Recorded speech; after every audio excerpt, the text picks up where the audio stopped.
All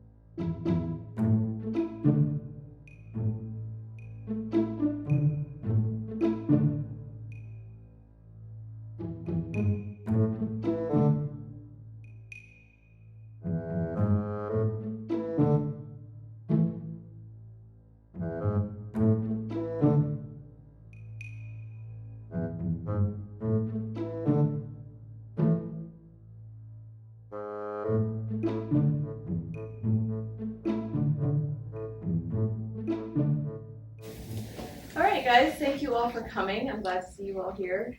Today we're going to hear from Cedric Guigand. Guigand? Said it wrong anyway. And he's going to talk to you guys about Plankton Portal. It's a citizen science website that they use for their research, which involves taking pictures of plankton underwater and looking at how useful they are and what's there and all kinds of different things. You can explain that better, so I'll let you have it. Thank you. Thank you for being here. So my name is Cedric Guigand. I'm a scientist at the University of Miami, not far from here at Erasmus, next to the Seaquarium. So we do plankton research. So I just wanted to introduce you to what is plankton. Do you guys have any idea what plankton is? You heard about it before? Yes? So like plankton is an interesting definition, because usually when you talk about animals, you say, well, it's a mammal, or it's a reptilian, or it's, you classify them. Plankton is not this kind of classification. Plankton means ocean drifters. It's coming from Greek. And it's a group of organisms that is very, very diversified. There is all kinds of different kinds of organisms that live in the ocean. The only characteristic they have is that they drift. They cannot really swim against the current. So we classify them as plankton. A lot of them are very small. Like some of them you cannot see with the naked eye, you need a microscope. Some of them are quite big, like jellyfish are considered plankton. And they can get really big. There is jellyfish in Japan that are like that big. And actually they can sink a net. Fishermen get so many in their nets that they have to cut the net, otherwise the boat's gonna sink. They are considered plankton. So this picture is sort of a composite of tons of pictures that were taken all over the world by this scientist called Christian Sardet. He traveled on a sailboat all around the world and with a microscope took pictures of plankton. He has a beautiful book that you could find in a library.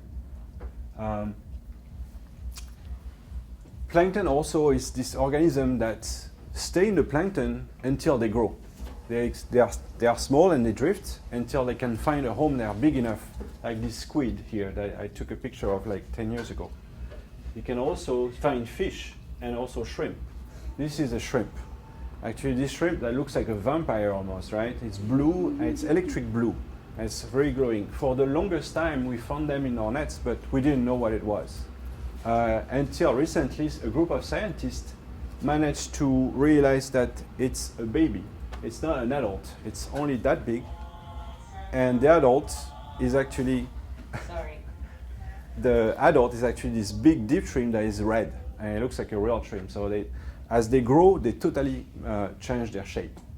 It can be also fish, like this guy, this guy is actually, how do you think is this guy, what's the size of a little fish like that? A guess? It would fit on a dime. The whole thing would fit on a dime. And you know what it is? It's a blue marlin. You know what is a blue marlin? It's a big fish, right? It can be like 700 kilos. It can be like twice my size. So this guy is only 2 weeks old and he's in the plankton. And the reason why he's blue like that with pigments and this spike, the blue pigment is because it's staying next to the surface of the water. And if you stay at the surface of the water, you get a lot of UV light. And it's very bad for your skin. So the blue pigments are actually protecting the fish from the UV light. The spines are actually to protect from predators. If a fish tries to grab him, the spine will deter the fish from swallowing the larvae. And they grow slowly, and once they are big enough, they get off the plankton and become an adult fish. Here's a last example. Any idea what it could be? It's a baby too. It's only like also the same size. It's a tuna. This tuna is tiny, and it's a voracious predator. Even when they are small, you see that the mouth is almost like what? Half of the body. It can swallow a prey almost its size. Actually, the tuna, baby tuna, they are cannibals. They eat each other. Yes. The thing they do is that they have a huge stomach, and sometimes you would catch a tuna, and you would see the eye of another tuna in his stomach. What? Because that's how they survive. Yeah, they travel in group, and it's the survival of the fittest. The one that is the biggest swallow the other one so he can survive. Do the parents eat their kids? Which the Do the no, parents no, only the larvae, because it's a question of the nature sometimes is a bit hard, and it's the only way they can survive because they drift in the ocean and they might end up in a patch of water that has not much food. So to survive, the big one eat the small one. And one other plankton guy, and this one you must know if you're from Florida, that's a mahi-mahi, the dolphin fish. It's very good to eat, right? This one is a baby too, he's only a few days old. This guy also lives at the surface. That's why he's got a lot of pigments also to protect him from the sun. So, why plankton is so important? Because if you want, plankton is like the base of the food chain. If there is no plankton in the ocean, there is no other life in the ocean. That's why it's important to understand and to study the plankton. Here is a little schematic, briefly. You have your plankton here. So you have different size plankton that feed on each other. Like the first type of plankton is what we call phytoplankton. It's like the trees and the grass. They use the sunlight and they create, matter that the plankton can eat. So it's the base of the food chain. They can also absorb CO2 and create oxygen. That's important for climate change. And also they are the base of the food chain. All these guys, they depend on plankton. So the whales, the baleen whales, which eat directly the plankton, the sharks that feed on the fish that ate the plankton, the tuna, and other marine mammals. And we do too, because our fishing vessels are actually catching fish that are feeding on plankton. Some of the fish we eat directly feed on the plankton, like sardines. Sardines, if there is no plankton, they cannot eat anything. And the sardines also might be prey to larger fish. That's why it's important. So scientists have been studying the plankton for a long time, for 200 years, since the 1800s. At first, we had like little plankton nets that we would tow behind sailboats. And these nets were very expensive. They were made of silk. That was the only way to make a mesh small enough. So the silk was very fragile and it was very hard to study. So with the advance of new technology, we started using other material like nylon, so like plastic if you want. So it's much stronger and it doesn't tear as easy, and we can have different size mesh and you study the plankton. We also have new net system like this one, which is controlled by computers. So the net can open and close at different depth, and we have tons of data we can add to the plankton collection. This one, it was deployed here, right offshore. It's from the Welton Smith, which is the vessel from the University of Miami. But we have also divers. That's diving I did offshore in the dry tortugas. So the thing we do is that we send this light trap. So plankton is like mosquitoes. They love light. If you take a mesh, nylon mesh, and you put holes through it, and you put a line in the middle, and you let it for one night, you come back the next day, it's full of plankton. So it's another way we catch them with nets. So a lot of nets. So these things, we made this system so we can send it down to 100 meters, and it comes back up after 24 hours. But the problem is that with all these plankton nets, the thing we have to do is that we have to rinse the plankton net. We have to put everything in a jar. We put alcohol so it doesn't rot, otherwise it's going to smell really bad, and sometimes it does. If you don't take care of your sample, it can rot really fast and you cannot do anything with it. So to study the plankton, you need a lot of logistic, a lot of people to work. And you end up with collections like this, which are very, very hard to share, because maybe I want to work with a Japanese colleague and he say, oh, I would love to look at your sample, but either he's going to have to come here and study the plankton I have, or I'm going to have to spend a lot of money to send him like tons and tons of jars to his laboratory in Japan. So we need to find new ways to collect plankton data, and that's what we are trying to do.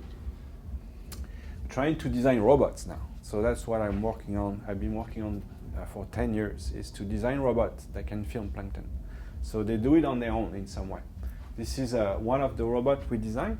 It's like a submarine. It's got wings, and it's got all kinds of instruments to measure the salinity and the temperature, all kinds of data. And also it's got a huge camera system that is extremely fast. It takes 30,000 images per second. So it's like a Xerox machine, if you want. As the plankton passes in front of it, it's getting scanned. So show you a schematic of what we do with it. We just deploy it from a boat. We tow it behind us. Wait, yes? Did this end up working? Yes.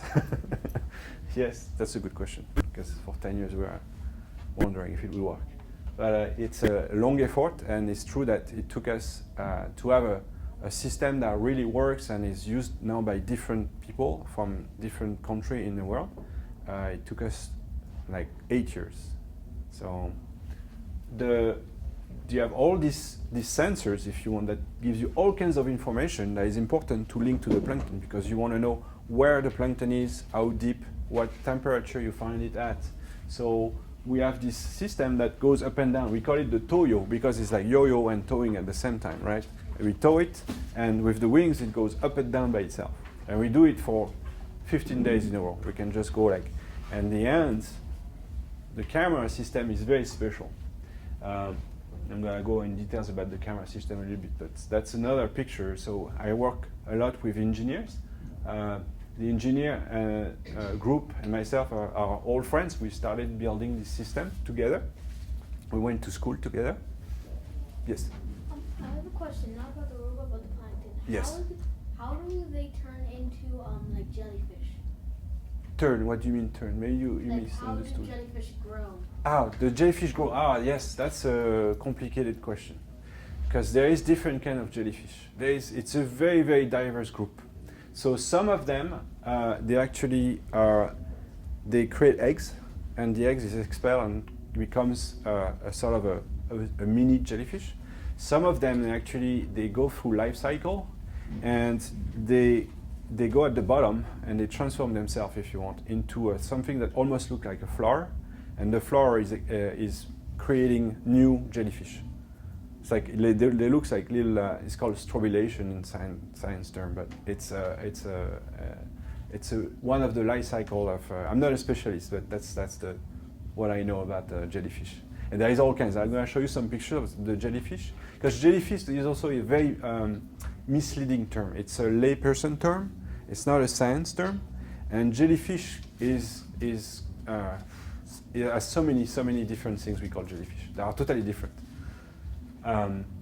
So here is some more pictures of all kinds of. That's the drawings we use to make the instrument. This is the deployment as we put it in the water. It's relatively big. It's the size of a golf cart. Here is the inside of it, and actually the imaging technique is a bit different than just regular photography. We create shadows.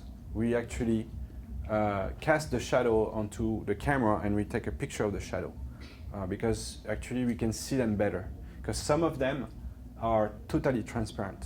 If I show you a jar of some of the plankton, they are so similar to water that you cannot see them. So by shining, is that almost like, when you have a plastic cup, it's hard to see it through a plastic cup. But if you put it on a sunny day on the table, you can see a shadow very well. You can even read the bottom of the cup. That's the same idea, is that when you cast the shadow of something that is somewhat transparent, you can see all the details. And that's what we do. We create an artificial shadow. We create an artificial sun, if you want.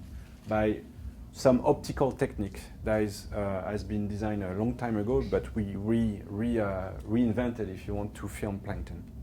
Because the imaging plankton is an old story, but the problem is that the first people who did it had the right idea, but they were too early, because they were using film cameras, and they would take only 100 pictures, and 100 pictures is not enough to really do science, because we take millions of pictures with these things to get real data. So with the advance of technology and the miniaturization of the light system, but also the camera, because nowadays like digital cameras are very high technology and they are relatively affordable. So this one is a very strange camera. It's only one line. It films only one line. And if I was taking a picture of you guys right now, I would get nothing. But if I move, I would scan you like a Xerox machine. So the idea is that as the plankton, we told the thing, the plankton is going through it. And then we create an image by sticking all these lines together. So in the end, if I tow this system for 50 miles, I get a 50-mile long image. It's like if I could print it, I would have a roll of image that is 50 miles long. But it's continuous. It's like a print of the ocean. Here is some of the image we get. So they look like drawings, right? Because they are shadows. They are not drawings. They are actually images that we get as we pass through at. We go at 5 knots. 5 knots is the speed at which Michael Phelps is swimming. So it's pretty fast. We can image very small stuff, which we call protists. They are these very small unicellular organisms. Copepods, which is quite common. Yes? Is the smaller one the smallest they get? That's the smallest we can film. There is plankton that is much smaller, but it's beyond the focus of our research because there is people that study these things.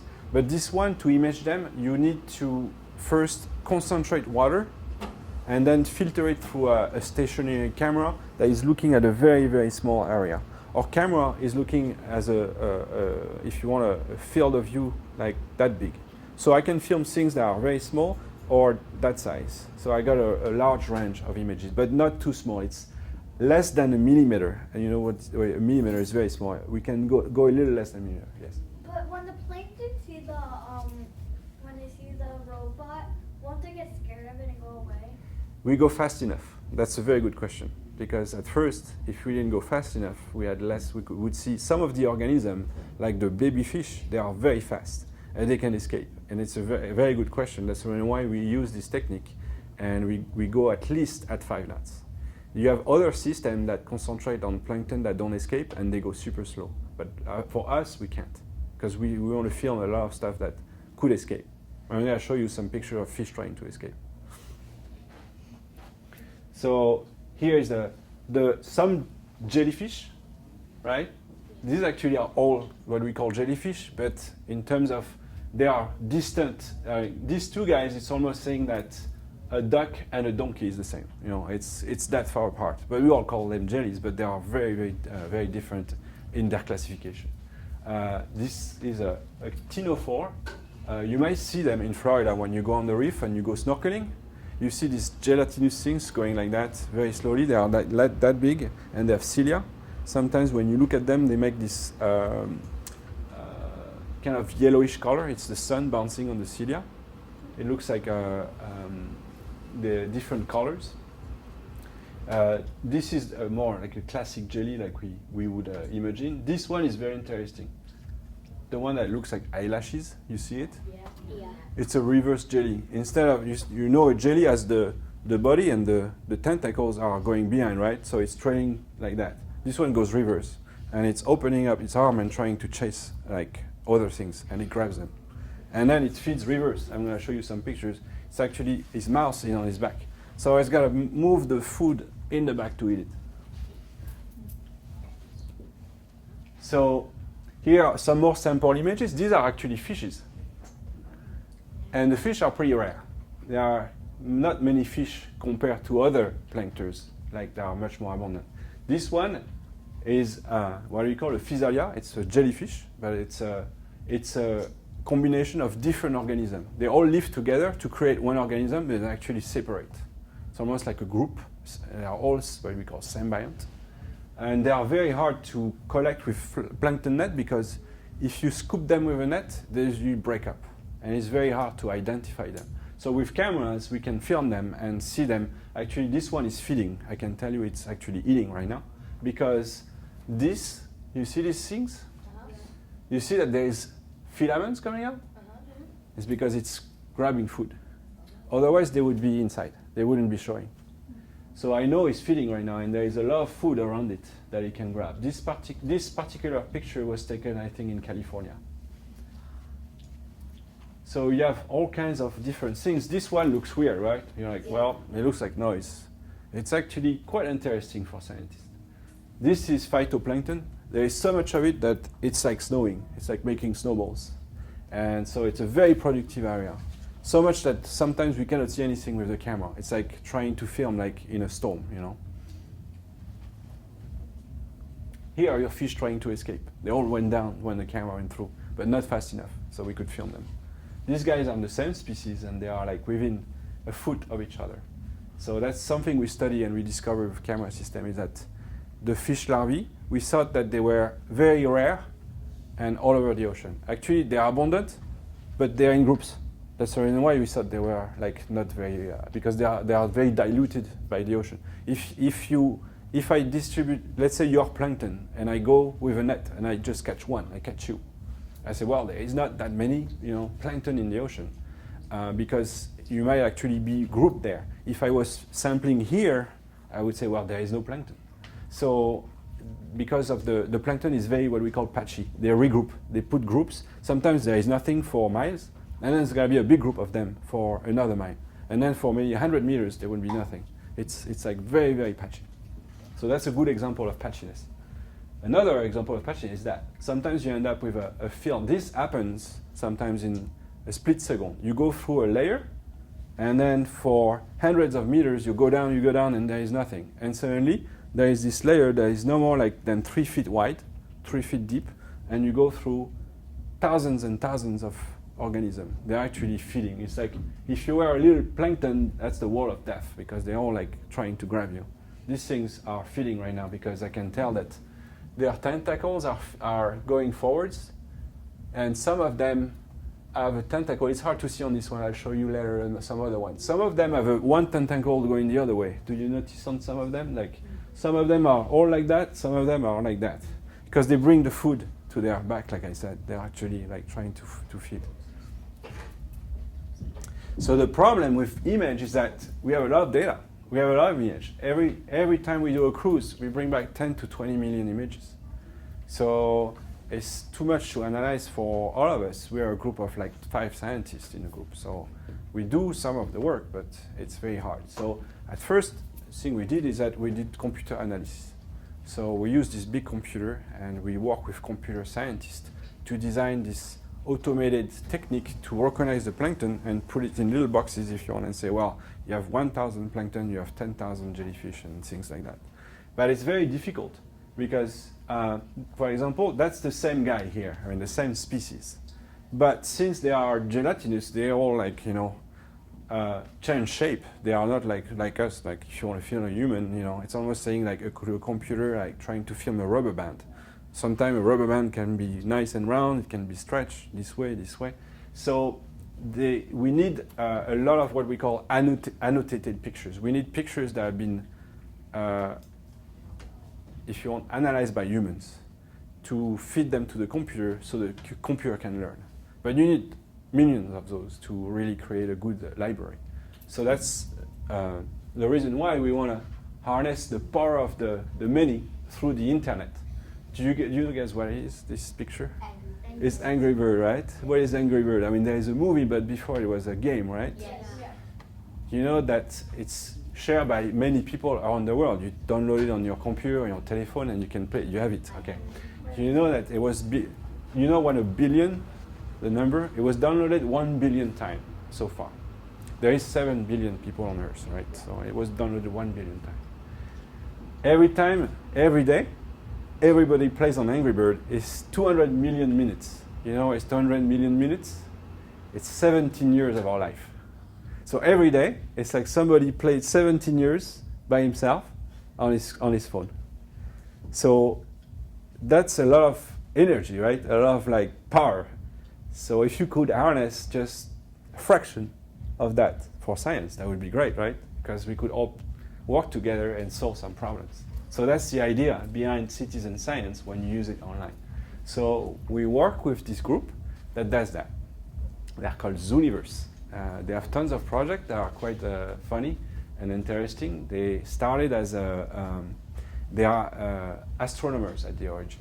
They had tons of pictures of galaxies, and they wanted help to classify them because the galaxies, the pictures are so small sometimes, and they could only recognize them because some galaxies have a little like features, a little like dot going through, and the computer couldn't match that. They couldn't see that. The human can we have a very good ability to recognize things. The human brain is excellent at recognizing the unusual in the usual. So I can train you to recognize things very fast that are unusual. I show you maybe some cups, and I tell you like, I want only this type of cup with a little scratch. And it's gonna take you 10 minutes to get going, and you try to do that with a computer. It's actually quite complicated still. We are making progress, but so that's the idea, is that you, as volunteer, can help classify the image plankton that we put on the internet. So I'm going to try to get online. Zooniverse, I'm going to show you. I hope it's going to work, that I'm logged in. This is a group of scientists and engineers that designed this project with scientists. So you can have all kinds of projects if you're interested. Like any of these projects are open. So you can log in, create a log, or you can even visit the project and scroll around to see if you like any of the project. It goes from biology, the arts, climate, history, language. Ours is here in nature. We have one of many projects in nature. So all these projects, you can help scientists to analyze data. Some of them, you can look at the Amazon forest and classify trees. Some of them are looking at whales, penguins. Ours is, I think, here. Here is Plankton Portal. So you can learn about plankton. So we have a field guide. So we try not to use any scientific term. So we create our own little lingo, so you can learn the lingo.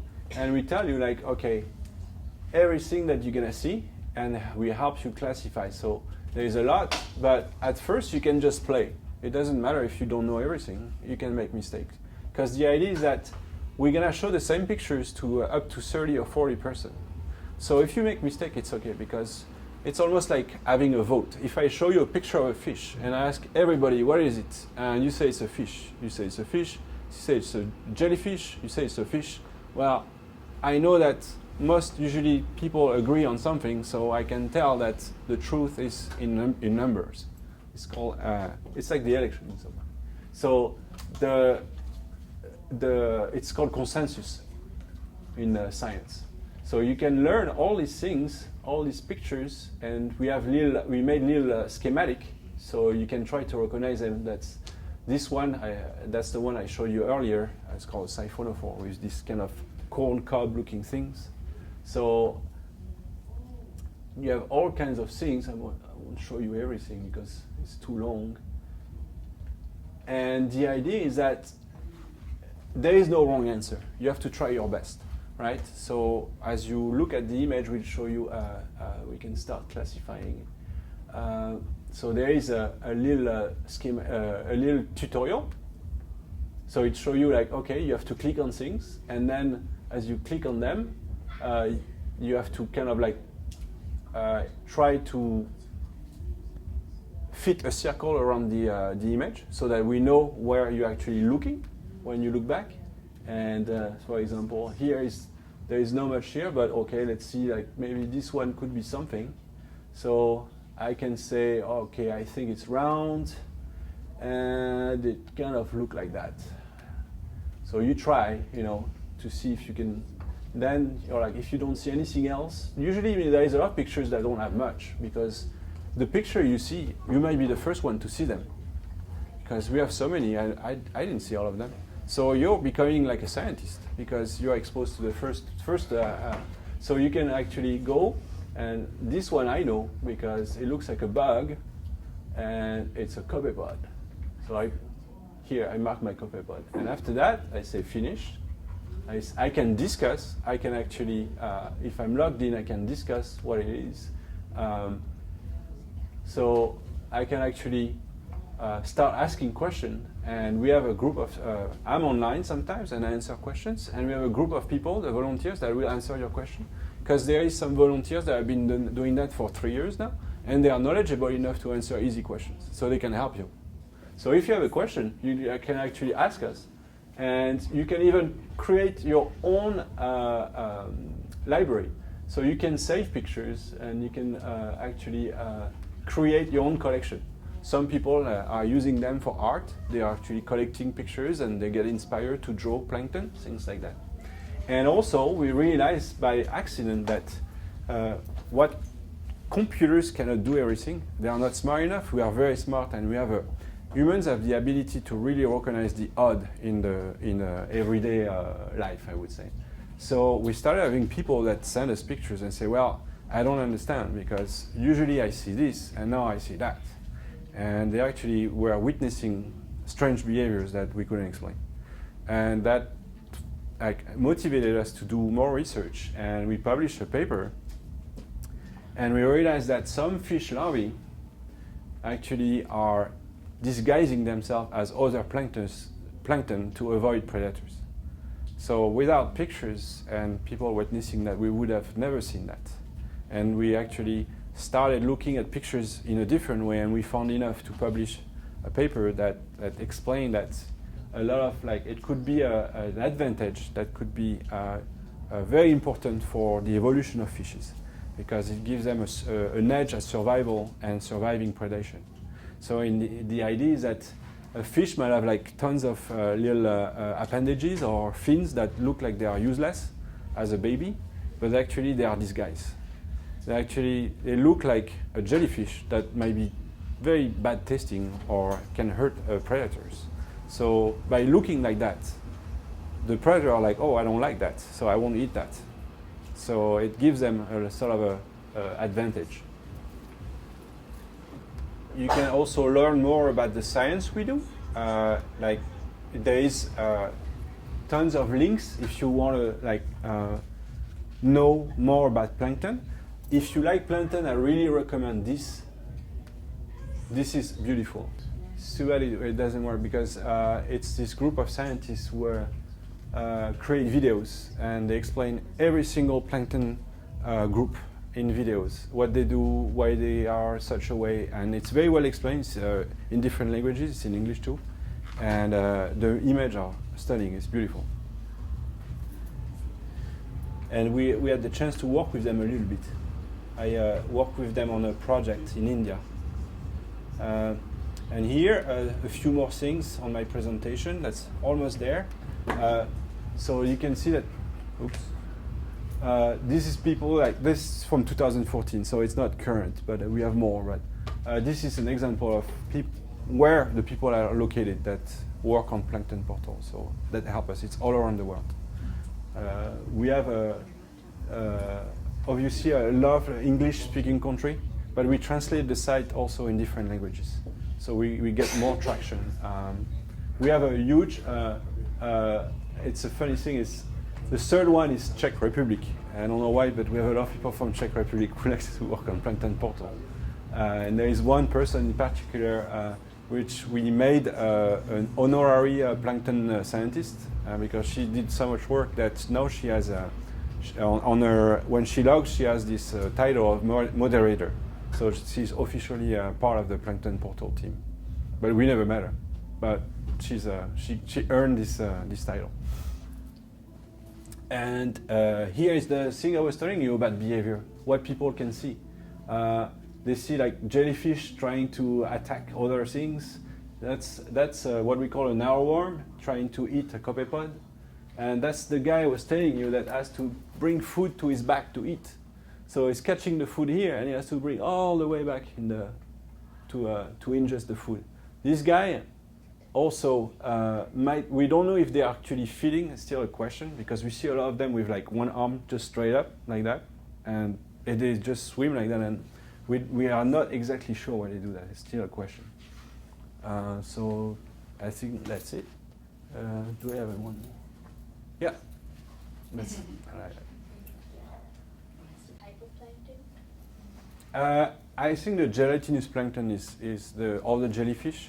There are so many shapes and they are so beautiful, especially with this system. We get sometimes this image that look like an artist drawing, so it's quite interesting.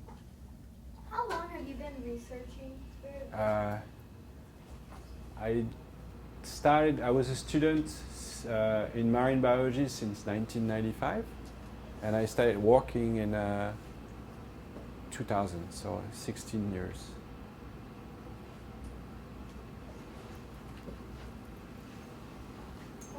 Is that the